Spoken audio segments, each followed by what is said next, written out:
আজি আমি আলোচনা কৰিবলৈ লৈছো শিশু সাহিত্যৰ বিষয়ে। আমাৰ অসমীয়া সাহিত্যত শিশু সাহিত্যৰ গ্ৰন্থকাৰ, শিশু সাহিত্যৰ গ্ৰন্থৰ নাম আৰু প্ৰকাশৰ চন।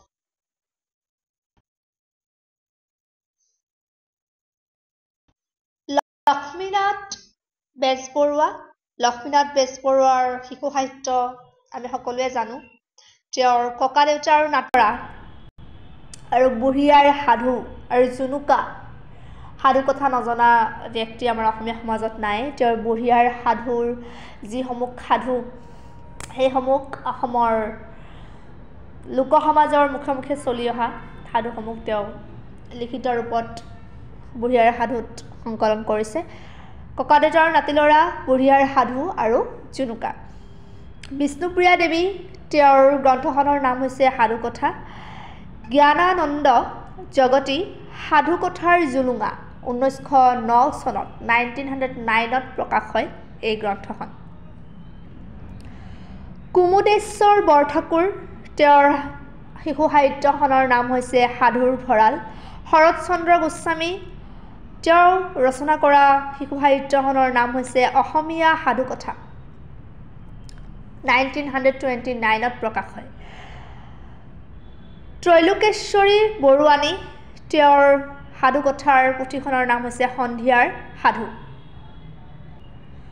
হৰি প্ৰসাদ বৰুৱাদেৱে ৰচনা কৰা শিশু সাহিত্য হৈছে মইনা বীৰচতীয়াৰ দেশ। বেণুধৰ শৰ্মাৰ শিশু সাহিত্যখনৰ নাম হৈছে ৰাংপতা। অৰ্জুন চন্দ্ৰ দাসৰ শিশু সাহিত্যৰ নাম হৈছে অসমীয়া সাধু। 1941ত প্ৰকাশিত। প্ৰসন্ন কুমাৰ ডেকাদেৱে ৰচনা কৰা গ্ৰন্থখনৰ নাম হৈছে সাধু কথাৰ পুথি 1949। বাণীকান্ত কাকতি পখিলা 1951। দুলাল বৰঠাকুৰ ঘুমতি জায়ুৰে 1955। নৱকান্ত বৰুৱাদেৱৰ গ্ৰন্থখনৰ নাম হৈছে ৰ আখৰৰ জখলা 1956ত প্ৰকাশিত। লীলা গগৈৰ গ্ৰন্থকেইখনৰ নাম হৈছে পোনাকণৰ সপোন 1955। ৰংমনৰ কথা 1960। অনুপম কোঁৱৰৰ সাধু 1969। হৰিনাথ বৰদলৈ টুনি উইৰাজ মৌজাদাৰ। প্ৰণীতা দেৱীৰ গ্ৰন্থখনৰ নাম হৈছে পৰীৰ দেশৰ সাধু 1958। অনু বৰুৱা জাপানী সাধু 1961। এলি আহমেদ ৰংমনৰ মন 1982। ডিম্বেশ্বৰ চলিহাৰ গ্ৰন্থখনৰ নাম হৈছে ফেচু ৰজা হ'ল 1983। শিয়াল পণ্ডিত 1985।